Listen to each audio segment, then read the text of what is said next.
cool cats, to another rockin' episode of Yesterday Today. We're counting down the greatest hits from your high school years here on the show. That magical time when the summers lasted forever and love was the girl next door. First up, we got Wham with Wake Me Up Before You Go on KISU. Sydney, what are you doing? Don't sneak up on me like that.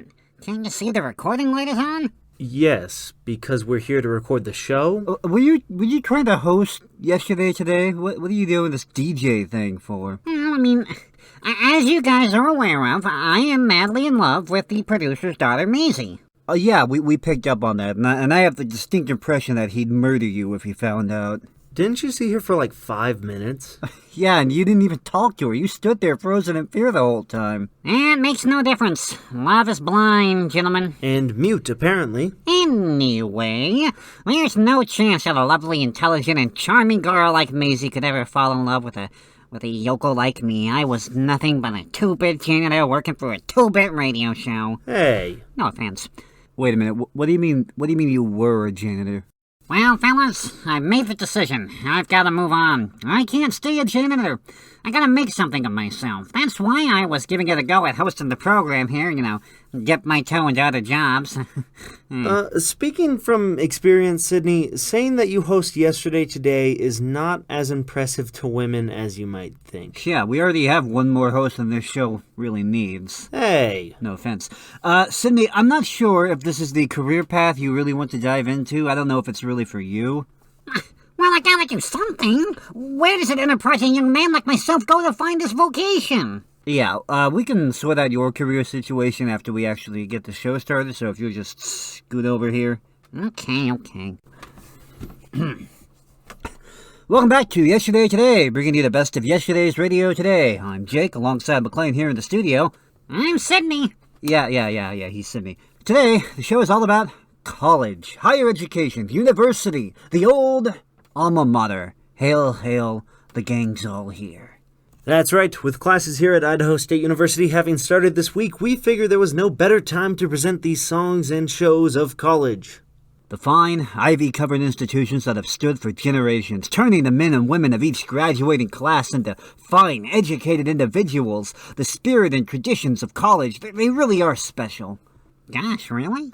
Yes, and I'm sure those institutions, they're still providing the same quality product they were 100 years ago. There's nothing as valuable as a college degree today. I'm sorry. Okay, no, seriously. Sorry. Anyway, scholastic matters, they were just the half of it back in the day. Equally important was the social life of the college student. Of course, no respectable college man could be caught dead without his raccoon coat and old ukulele. Oh, you're practically begging to be expelled that way, but nothing captures the spirit of that collegiate era like the songs that were popular on campuses back in the 1920s, which is why I brought a stack of 78s with me today. I have to go do something real quick. I'll be back in a bit. Do you think you guys can hold down the fort without me? Yeah, I think we're gonna be okay, Sydney. Great. Back in a few. He's peculiar, but he brings a lot of energy, if nothing else. Yes. Anyway, time to delve into the college scene of 100 years ago.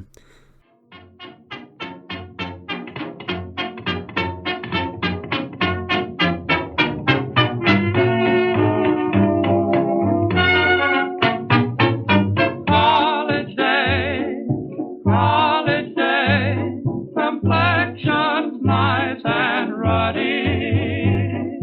College day, good times with your buddy. So some darn fools come to the school to waste their time at study. Harvard, Yale, and old Cornell, and Princeton, Stanford, what the deuce we get our fills that pays the bill for dear old college day.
up on the toes. That's the way to do the varsity drag. Do-do-do-do-do-do-do-do-do-do. Hotter than hot, newer than new, meaner than mean, bluer than blue. Gets as much applause as waving a flag. Rock, this boom, bop. You can pass many a class, whether you're dumb or wise. Hey, if you all answer the call when your professor cries. Everybody down on the heels, up on the toes. Say after school, learn how it goes. Everybody do the varsity drag.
Third down, 10 to go. Come on, boys, snap into it. Signals. 48, 69, 37. Hike!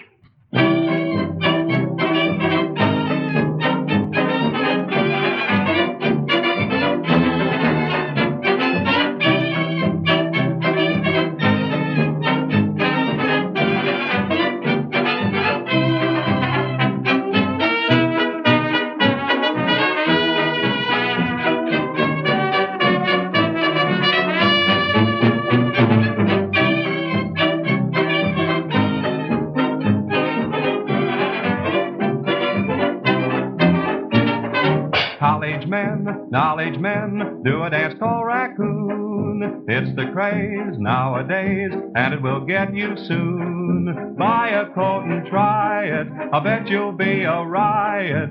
It's a wow, learn to do it right now. Highbrow, lowbrow, intermediate, make believe they're all collegiate soon. To do the raccoon. Raccoon coats don't care who's wearing them. Hallroom boys will all be sharing them soon. To do the raccoon. Every day its popularity grows. It's the most important item in clothes. $10 down, and though it scratches you, wear it till the sheriff catches you soon. To do the raccoon. For they wear 'em down at Princeton, and they share 'em up at Yale. They eat in them at Harvard, but they sleep in them in jail. They store 'em at Ohio, they're hot at Notre Dame. They carry 'em at California, But they wear out just the same. At Penn they're made of rabbit, at Vassar sex appeal, at Nebraska made of Airedale, in Chicago lined with steel. from Every college campus comes a cheer. Oi, yoy, The season for the raccoon coat is here. my boy. Rough guys, tough guys, men of dignity, join the raccoon coat fraternity soon. To do the raccoon. Rich men, poor men, all have pride in them. No one knows who walks inside of them soon. To do the raccoon. Every day you'll have your downs and your ups. Hi-ho. Every day those raccoon coats will have pups. I know. Get a girl and start to hurry her right downtown to some big furrier soon. You'll do the raccoon. Rap, rap, rap, rap, rap, rap, rap, raccoon.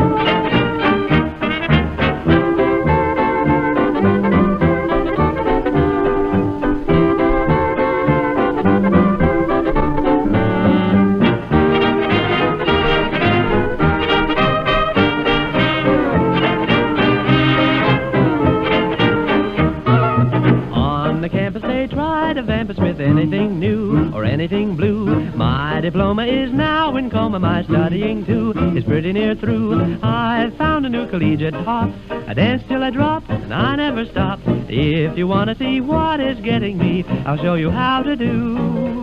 Collegiana, see how it's done. Easy as pie and lots of fun. You never have to study this muddy water hop. Miss Pollyanna never was glad until she grabbed an undergrad and did Collegiana. It never was a flop. Honor students and every pedagogue all go to pedagogue at night. Two-step, new step, you get along with me, you'll get a new degree dancing. You're gonna burn up, turn up your heel, air your books, you'll begin to feel. You know the new Hosanna, Collegiana real.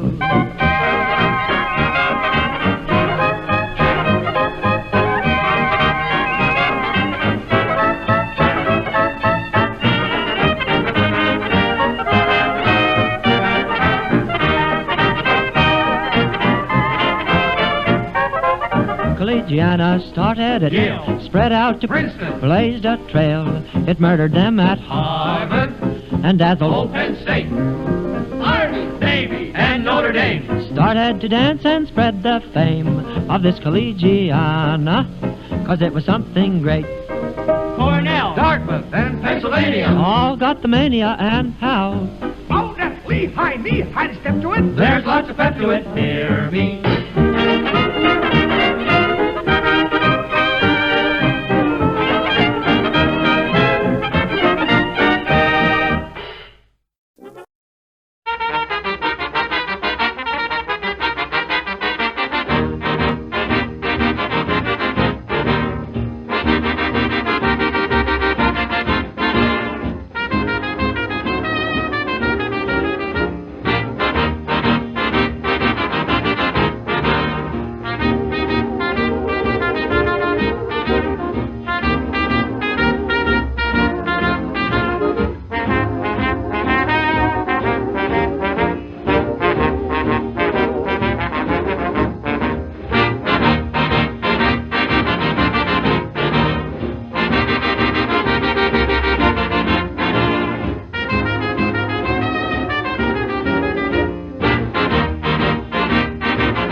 from Georgia Tech and a hell of an engineer. A hell of a, hell of a, hell of a, hell of a, hell of an engineer. Like all good jolly fellows, I drink my whiskey clear. I'm a rambling wreck from Georgia Tech and a hell of an engineer. Oh, if I had a daughter, sir, I'd dress her in white and gold and take her on the campus, sir, to cheer the brave and bold. But if I had a son, sir, I tell you what he'd do. He would yell to hell with Georgia like his daddy used to do. I'm a rambling wreck from Georgia Tech and a hell of an engineer. A hell of a, hell of a, hell of a, hell of a, hell of an engineer. Like all good jolly fellows, I drink my whiskey clear. I'm a rambling wreck from Georgia Tech and a hell of an engineer.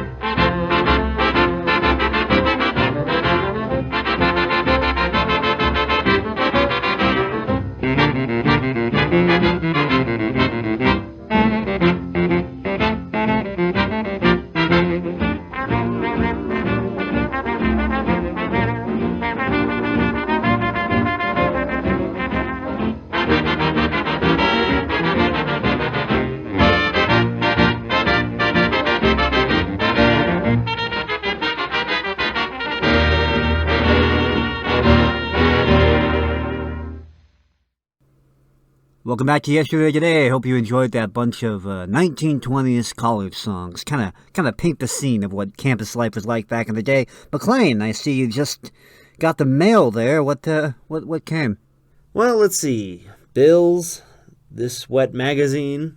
Oh, yeah. Our mailman kind of likes to jump through the lawn sprinklers sometimes when it's hot out. More bills, junk mail, junk mail, junk mail. Hey, we got something from our lawyer, Willie. Willie? We haven't seen him all summer. It's a postcard. Looks like he sent it from Chicago. Wait, he's still in Chicago? That was months ago. Let me see that. Here. Let's see. Dear Jake and McLean. Wow, he spelled your name right. Hey, good for him. Oh, misspelled mine, though. Jace. Anyway.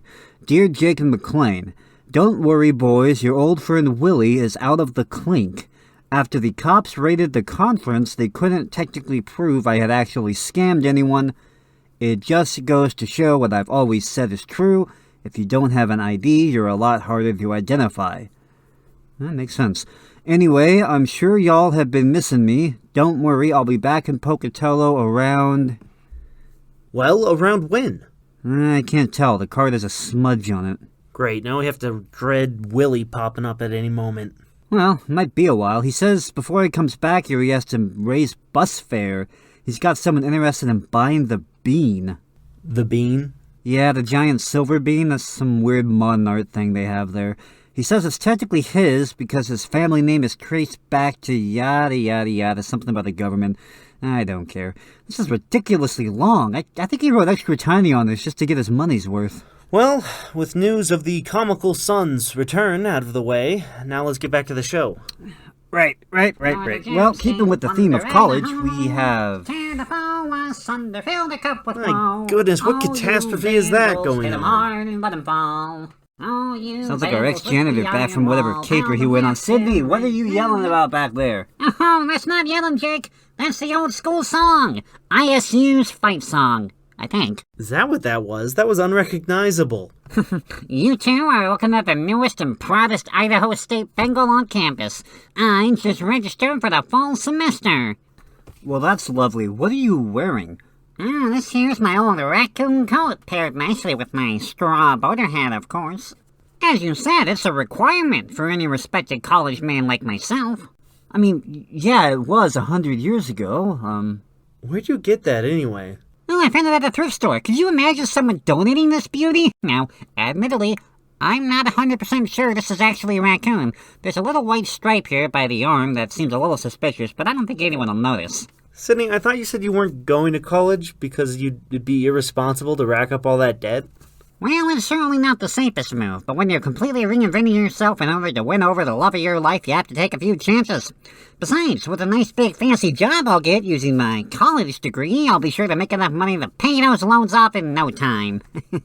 And if that doesn't work out, I'll beg a politician to do it for me. Right. Well, continuing on with our theme of college music. College music? Say, I think I could scrounge up a ukulele somewhere. I could play a couple of rousing school songs that'll knock the wingtips right off your Oxfords.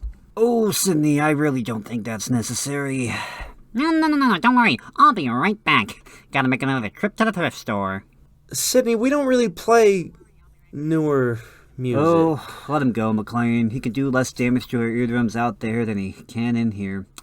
If we hurry up, we might actually be able to finish the show before it gets back. Up next, we have an episode of The Halls of Ivy, starring Ronald Colman and his wife, Benita. The funny thing about the show is that it's kind of a spin-off from the Jack Benny show, only in the sense that Ronald and Benita played Jack Benny's annoyed neighbors on the Jack Benny program, and somebody went, hey, let's give them a sitcom. It's a little more, toned down than most sitcoms were, dealing with the life of the president of Ivy College, Ronald Colman, but it's enjoyable in its own little way, so here is that. And now, the Halls of Ivy. We love the halls of ivy that surround us here today, and we will not forget though we be far, far away. Welcome again to Ivy College, that is, in the town of Ivy, USA. The inimitable Dr. Johnson once observed that there must be a time in which every man trifles, and the only choice that nature offers us is to trifle in company or alone. Dr. William Todd Hunter Hall, president of Ivy, has made his choice. He prefers to share his trifling, as well as all other things, with his wife, the former Victoria Cromwell of the London stage. Now, Josiah Todd Hunter, Dr. Hall's maternal grandfather, was no trifle in his time, and neither is the moving of his portrait. Now, wait a minute, Toddy. Grandpa's shoulder's sagging. Hitch up his left side a little. See? Yeah, I know, this wire's in the way. It's got a Don't knot. Give me the hammer. try and talk. You swallow the nail. Yeah, here's the hammer. Go ahead. I'll hold the ladder. Now, watch out, darling. Grandpa's on the floor again. Yeah, just like Grandfather, always resisting change. He was a reactionary of the most virulent type. Although antedating the automobile, he saw life almost exclusively through a rear-view mirror. I wondered why he looked so grim. Now, would you smile if you'd been dropped on your ear? Yeah, but he's always looking that way, Toddy. Because he was always falling on his ear. Ever since that time near the Chickahominy in 1862, in our war between the states. And now, if you'll hand me my grandfather, Vicky, I'll try to hang him again. Here he is. There. That's solid. Well, Vicky, what do you think of him there? I'm not sure. Darling, tell me, what did Chicka have to do with hominy? Well, my grandfather, regarding us so malignantly from the wall, was in the fighting along the Chickahominy River during the Civil War. Well, which war was Gramps in, the Civil War or the war between the states? Vicky, a trifle more regard for the history of your country by marriage would reveal the fact that they are or were one and the same war. Oh. Well, then why didn't you call it the the same thing? It is considered thing? in certain circles, just why, I do not know, that the phrase war between the states is a more courteous term. If so, I am willing to use it, even though it is a euphemism, and I dislike most euphemisms. But this is a very educational few minutes, Doctor. Are you an expert on euphemia? I don't know. I've never been there. Where? Euphemia. I never heard of it. I don't know how you get so confused the way you do. It's I thought we were talking about euphemism. But we were. Are you an expert? No, Vicky, no, not again. Oh. Anyway, a euphemism is a ladylike term applied to a man-sized fact. Ah, it's a sort of literary antimacassar. Oh, very good. Excellent. Well, very good. Although Grandfather doesn't seem to like it. He doesn't seem to like anything, the old sourpuss. I'm not sure I like it myself. You know, this side of the room has suddenly become top-heavy. It's not the picture, darling. I think it's the sofa. It belongs under the window. Well, then under the window it goes. Just think, Vicky. Grandfather, who resisted all change, has now become responsible for it. That's the trouble with most of us. We resign ourselves to the familiar, go through every discomfort to keep things as they are, when a little enterprise and imagination could give us a new perspective, widen the horizon of our living. All because of your grandfather. Well, it took a bit of doing, but we found some good in him, didn't we? Well, now let's get going. Now, you push, and I'll steer. All right, you ready? Yeah, I'm ready. Now, a bit more. That's it. No, wait, no, Toddy, wait. The carpet's all bunched up. Oh, well, that's easily fixed. Now, when I lift the sofa, you smooth out the rug under this end. You ready? Ready. All right, up you go. There. You got it? Is it smooth? Well, the rug's all right, but you're a bit hard to smooth. You're standing on it. Yeah. Is this better? Well, it is squinch a little. All right, I'm squinched. That's better. That better? Now, you hold it steady. I will. Oh, my. What's the matter? What a pity. Look at that hole. Just look at it. It's a burn, I guess. Victoria. I've been trying so hard to make that rug last. You'd never suspect that behind a sofa. Victoria. Right, the place wasn't even worthwhile for me to give up my pipe. Victoria. What is it, Toddy? All my life I've tried to hold up my own end, but there comes a time to let go.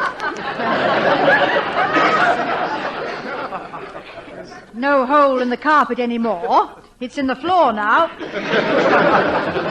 I think the sofa will stay where it is, Victoria. Well, I don't know, Toddy. There's still something wrong with it. Well, while you decide what it is, I'd better answer the door. Yeah, it must be the cleaner, darling. He promised to bring back my pink coat and skirt this morning. Yes, well, don't try and move anything else while I'm gone. Let me see now. I've got that wing chair over here, and then the coffee table had to go there. Even if I put that chair there, there's no plug for the lamp. So, no, that's... Oh, just hang them up in the hall closet, Toddy, will you please? Both of us? Oh. That sounds like an uncomfortable way to spend the morning. Mr. Merriweather, good morning. And Mr. Wellman. Mrs. Hall. You'll never guess what I thought you were, Mr. Wellman. What? A pink skirt. Clarence, you've been called some pretty colorful things in your time. Blue nose, a red menace, a green-eyed monster, and a black pirate, but a pink skirt. Sorry to disappoint you, Mrs. Hall. Sit down, gentlemen. Well, hate to barge in on you like this on Saturday morning, folks, for two reasons. I don't like to be a nuisance, and I'd rather be playing golf. But, Doctor, I wanted to talk to you before the board meeting this afternoon. It's about the beautification program. I thought the board had already approved the plan. Well, one thing we left out. Nobody's ever settled the question of Emerson Hall. Now, I feel... Just a minute, Merriweather. What? I said just a minute. Why? Because I want to say something. Heaven forbid. As you know, I have stood back of the beautification program. I have stood behind it from the beginning. Foursquare. Foursquare? You? Yes, me. You are one square who has stood up against everything. This is no time for jokes, Merriweather. Who's joking? There are some forces who want to carry this program to the extreme. When they propose to destroy Emerson Hall with its weathered boards and ancient walls, they threaten to destroy the hallowed heritage of Ivy itself. Who wrote that speech for you, Clarence? History wrote it. History, Merriweather. Generations of Ivy graduates who have passed through the portals of this venerable building. The years they have seen... Oh, shut up, Clarence. Save it for the board. Anytime you start shedding tears, it's a sure thing somebody's water rates go up. If there was ever such a thing as a sincere crocodile, you're it. This is a very serious situation. It is ridiculous that I should constantly be interrupted. I do not propose to permit this type of... Mr. Wellman. What is it? Do I understand that you are actually fighting for the existence of Emerson Hall on the basis of such an abstract value as its tradition? What's the matter with tradition, Dr. Hall? Just what may I ask? Oh, nothing. I'm in favor of it. Well, everybody knows how I feel. I'm all for tradition per se, but not to the extent of breaking my neck in it.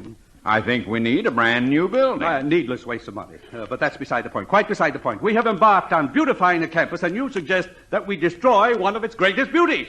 Not to mention the needless waste of money. Sheer waste. That's what it is. Have you taken a good look at Emerson lately, Clarence? Or couldn't you see it through your tears of reverence for our classical tradition? Yes, I've seen it, Merriweather, and I expect to keep on looking at it for a great many years to come. Well, gentlemen.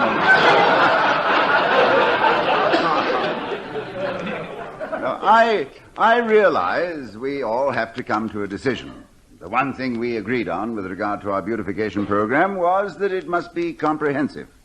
It doesn't do to change things piecemeal. I learnt that this morning by changing a picture from one wall to another. Let's fight it to a finish this afternoon. That's good with me. Now, come on, Clarence. Let's go. Very well. Good day, Dr. Hall. Mrs. Hall. Goodbye, Doctor. And, Mrs. Hall, next time I promise to call only for purely personal reasons. You'll find me on the steps, damp violets in my hand, and a look of shy adoration on my Merriweather-beaten face. You don't need any reason, Mr. Merriweather. We always enjoy seeing you with or without violets. Hey, goodbye. Goodbye, gentlemen. See you at 2:00. Toddy, I've been thinking about this room now that we've moved the sofa. I know, we really started something, didn't we? But to quote myself, it doesn't do to change things piecemeal. Now, that must be the cleaner. I'll go. How do you do? I am from the phone company. Oh, yes. Well, come in. It's the man from the phone company, Toddy. Oh? Is he here to put one in or take one out? I understood you wanted a longer extension cord, Dr. Hall. Well, he doesn't really want one, but he's getting awfully tired of lying on his stomach in his study trying to reach the telephone. Yes. I can just barely touch it with the tips of my fingers. Aggravating. Yeah, I imagine it is. I wouldn't advise a longer extension, though. You wouldn't? No, ma'am. Personally, I'm against long extension cords. They look awful. You trip on them. They strangle babies and dogs. You never can find the phone. You can say that again. Personally, I'm against long extension cords. They look awful. Mr. Park. Just call me Central. Yeah.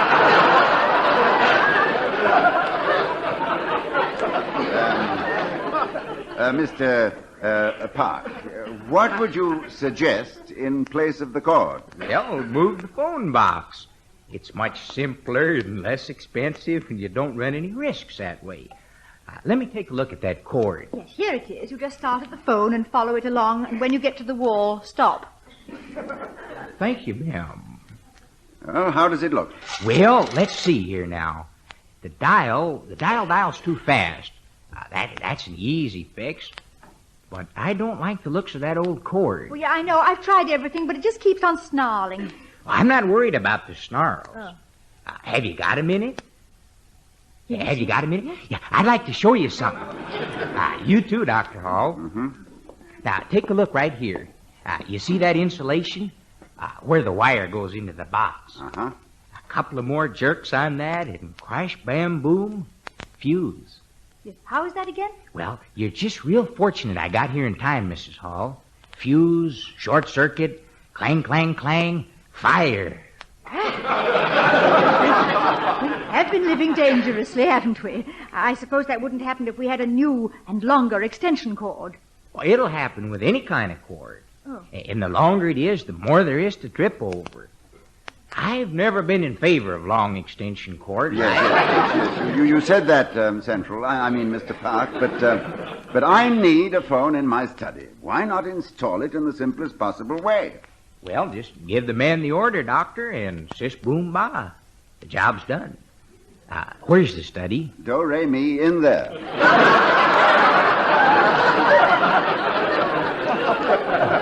Now, let's see. I don't know if this will work or not. Oh, fine. Nothing like a specialist. I guess maybe I'll have to install another outlet. So, do you have to have that desk there, Dr. Hall? Well, I'm used to it there. I don't want to ruin your life, but I'd like to keep it. Okay. But it ain't good. Isn't. That's sure right. It sure ain't. You got some pliers? Well, we have a pair in the kitchen. They need a little dental work on the teeth, though. Look, did you just come out with suggestions, young man, or did you bring a toolkit as well? I got some here I guess I can use. Now, I won't bother you folks anymore. I'll be through here in a jiffy. 1, 2, 3. We'll be in the living room if you need us, Mr. Park. 4, 5,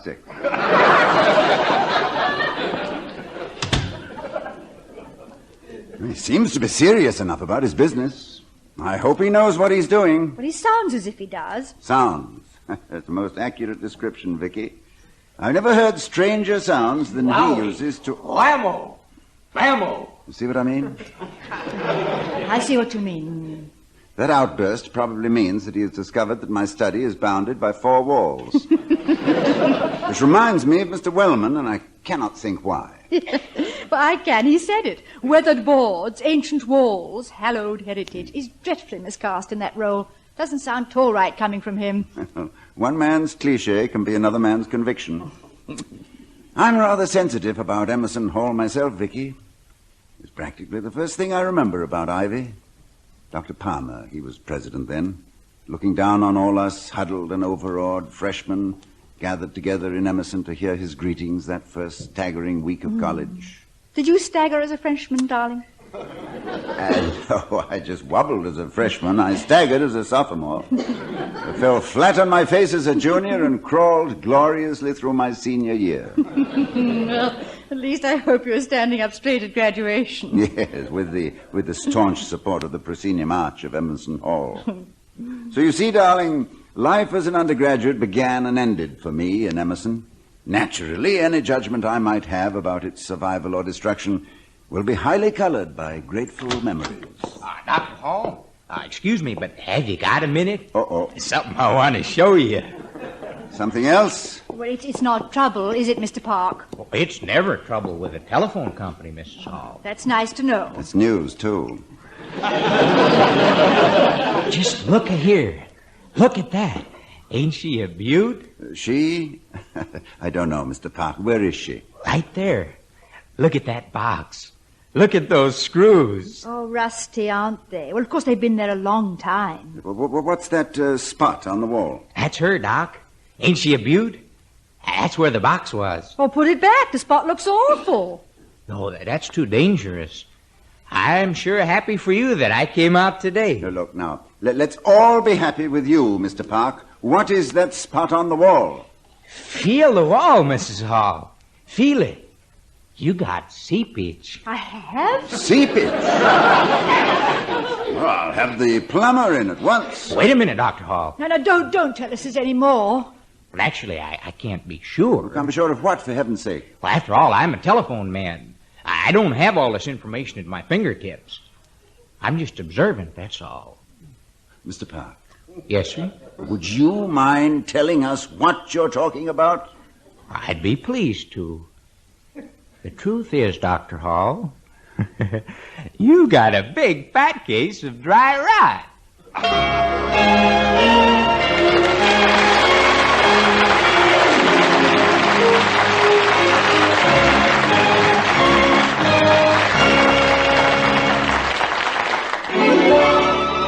When there's beer on your mind,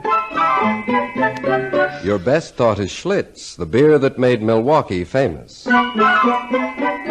More people like the taste of Schlitz than any other beer. That's why Schlitz is the largest selling beer in America. Naturally, it takes skill and prime ingredients to brew a really first-rate beer. But there's something else. It takes patience as well. There's no shortcut to the kind of flavor you get in Schlitz beer.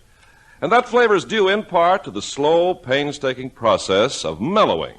Now, every brewer has his own way of doing this, and the Schlitz way calls for triple mellowing.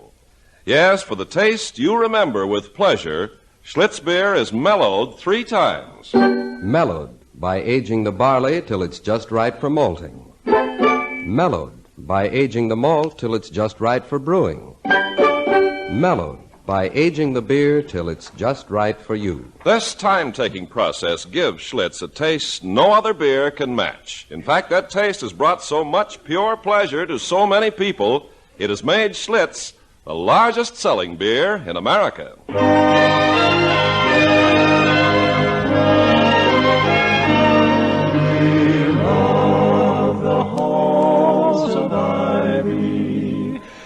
that surround us here today.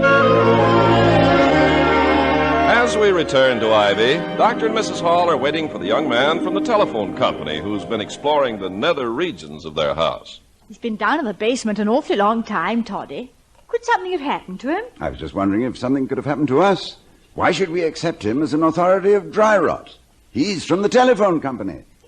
That is, Vicky, how do we know he's from the telephone company? Well, if you're really dubious, I'll call the phone company and check on him. With the box dismantled? Dismantled. Remarkable young man. I'll get it. Hello? No, he's not. Yes, it is. No, it isn't. Thank you. Goodbye. Who was it? Wrong number. Excuse me, I heard the phone ring. Was it for me? Yes. No, I don't think it was. It was a wrong number. Oh. Say, Dr. Hall, have you got a minute? Oh, no. It's later than you think, Mr. Park. What is it now? Oh, it's nothing. Nothing at all. At least it's nothing to get worried about. Guess what I found down in the basement? You didn't come across my old fishing rod, did you? No. Guess again. I know. My scrapbooks, they've been lost for years. No. Want to try again? No, Mr. Park, I don't. I obviously do not get the refrigerator nor the vacuum cleaner, and I am certainly not going to try for 6 packages of your product, whatever it is. Okay. Come on down and I'll show you. Now, there's one thing you can be happy about. Yeah, at this point, Mr. Park, when you say that, I feel myself getting pale and starting to shake like a leaf. You've got a well-built house here. Good, solid beams, fine bracing, and plenty of studs. All in the right places. Yes, except when I try to hang a picture. It looks wonderful down here. It reminds me of an old English house. Everything secure and substantial. Yes, I should think it's a pretty good foundation. Sure. That's why it makes me boil when I see things like this plumbing of yours. It's a disgrace. 3/4-inch pipe. Well, that's why we had that trouble with the kitchen sink. Well, you're going to have more trouble, Mrs. Hall. Mr. Park. Yes, sir? Did you ever hear of a man called Frankenstein? Who? Can't say as I have. Does Well- Dracula ring a bell in your subconscious? No, sir. I've only had freshman courses. You could pass a master's degree in bloodletting. Now, what is the matter with our kitchen sink? Oh. Well, it may go along all right for a while, but one day you're going to wake up, you'll be eating breakfast in a rowboat. Well, you sound even happier about that than you did about the dry rot. Well, it isn't so bad. You certainly weren't planning to live in this house very long, were you, Dr. Hall? I was thinking of it, yes. But of course, eating breakfast in a rowboat could change my thinking. Well, if you're going to stay here, I'd have the wiring checked over. You're sure lucky I came out. Mr. Park, would it be out of line if I asked you what you brought us down here to see? Certainly not. What I found out here today. Oh, brother, what I've saved you. I got here just in time. Gee, you're lucky. The lucky holes. Here we go again. I was hoping I wouldn't find any, but with these old houses, you almost always do. Oh, it isn't. Is it? Yes, Mrs. Hall. Your dry rot has turned out to be termites.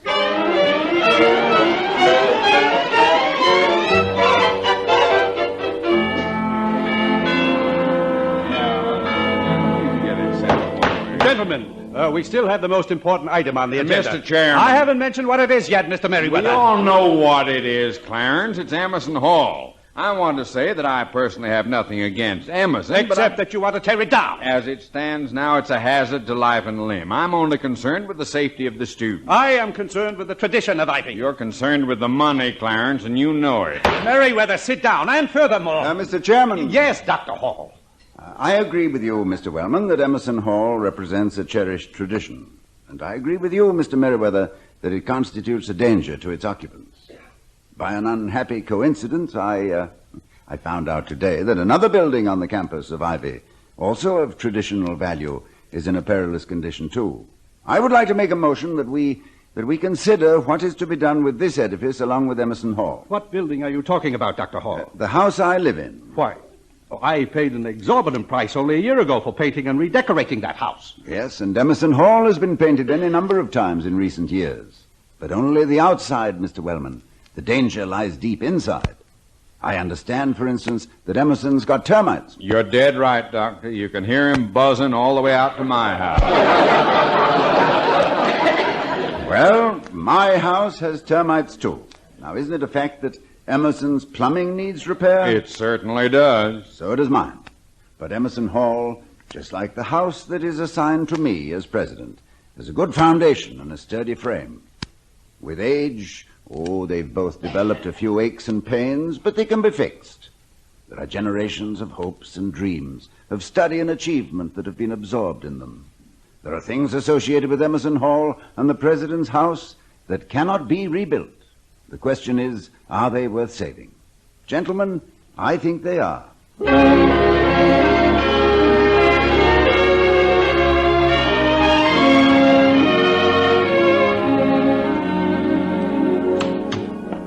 Tony, is that you? I'm here, in the living room. Hello, darling. Why, Vicky, look at this room. What happened? Oh, it all got so complicated. I put everything back where it was in the first place. All except Grandfather. He looks the same anywhere. Did Park ever get around to fixing the phone? He fixed it. How? 12 more feet of extension cord. It's all over the house. We can skip with it any time you have a free moment and a feeling of abandon. You should, as the saying goes, live so long. The cleaner. I was afraid he wouldn't get here today after all. I'll get it, Toddy. All right. Now, where did he put the phone? It's not, no. Here you are. William, Mr. Park would like to see you. Excuse me, Dr. Hall, but have you got a minute? Mr. Park, I may be leading with my chin. I may be inviting certain disaster. I know I'm asking for it, but yes, I have a minute. Well, reason I came back is I was really trying to make an impression on you. You did, Mr. Park. You see, once I had big ideas about being a construction engineer. I started college, but then there was a war and I never got back again. I've always wanted to. But did you expect that I might help you get a fresh start? That was the idea. I've learned as much as I can with my present job, and I know I need a foundation as much as a house does. I thought maybe you'd use your influence. Everybody talks about starting from the bottom of the ladder, but I've never heard of anybody before trying to get into college through the basement. Well, it at least deserves encouragement. Besides, Ivy is indebted to you indirectly. It's worth a try. Call me Monday morning, and I'll put you in touch with Professor Cummings, head of our engineering school. No. On second thoughts, I might as well call him now. Excuse me. I'd be willing to take any kind of examination or You passed a pretty stiff one right here in this house today. That's funny. That's really funny. No, don't tell me, William. It couldn't be. No. Absolutely no sound at all. Nothing but deep, inscrutable silence. Mr. Park, have you got a minute? You're right. You need fresh interest. You've spent enough time with the telephone company. The phone is out of order.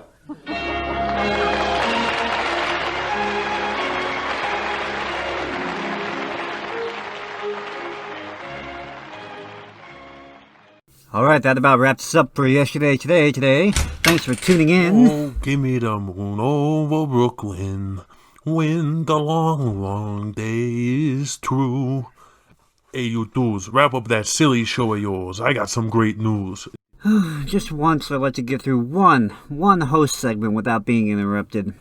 I'm thinking we start recording in an underground bunker somewhere. No, they'd still find us. What's the good news? I'll tell you two chuckleheads what the good news is. Chuckleheads? My daughter Macy, she's decided to transfer to the esteemed Idaho State University. Oh, that's great. Congratulations. Some have described it as the Harvard of Southeast Idaho. Really? She's moving all the way from New Jersey to here. She's gonna be living with me. Oh man, her pops. You know, in a way, I think you twos might have helped convince her to come. She didn't even mention transferring here until after I brought her to CD Station. I was afraid Sydney was going to scare the daylights out of Macy, but she didn't even seem bothered by the kid. Well, he did just stand there in stony silence, so that couldn't have done too much harm, I guess. That's true. He's a real wacko, that Sydney. But I suppose he's alright as long as he's quiet. Highbrow, well, intermediate, make-believe they're all collegiate soon to do the raccoon. Jumpin' Jehoshaphat! Sydney, what in the world are you doing? Oh, hello there, producer. Don't mind me. Just getting into the old college spirit here with my trusty ukulele. Well, Sydney, you're lucky I'm in a good mood, or I'd break that little ukulele over your tiny head. What's the idea behind desecrating the remains of whatever cat died to make those ukulele strings anyway? Well, as an incoming frosh, I figured I'd better look the part of a college man if I want to earn the respect of the upperclassmen. Frosh? Upperclassmen? Don't tell me Sydney's trying to expand his minuscule mind by going to college. Minuscule? I know, Woids. What of it?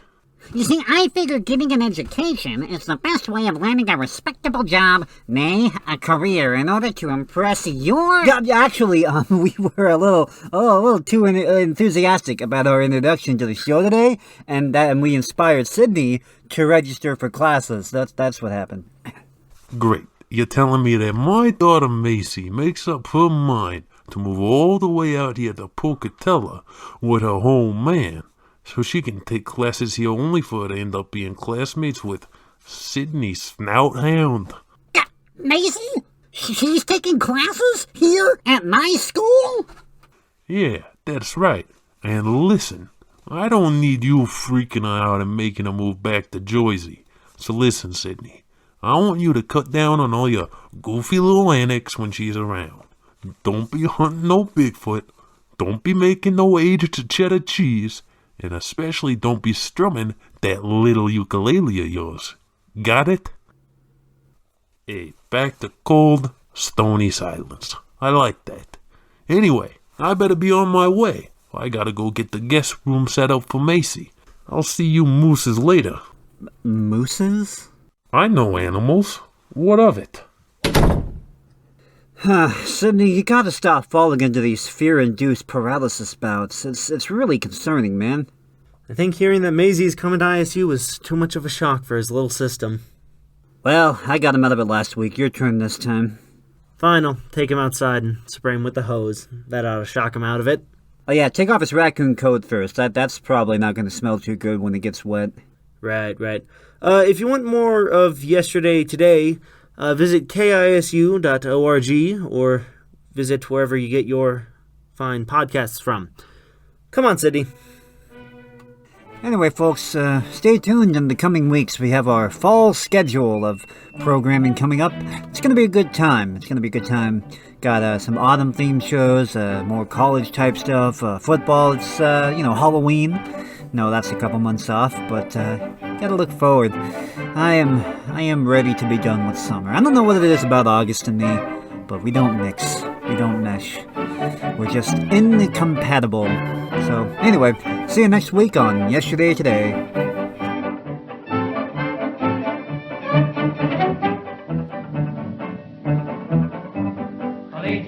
Collegiate, yes we are collegiate, nothing intermediate.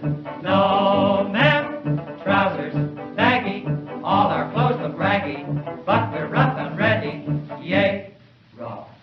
Garters, all the things we never wear, and we don't have any use for red hot flannels, very seldom in a hurry, never ever worry, real colleagues are we.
Eureka, Sigma, Kappa, Kappa, Kappa, K.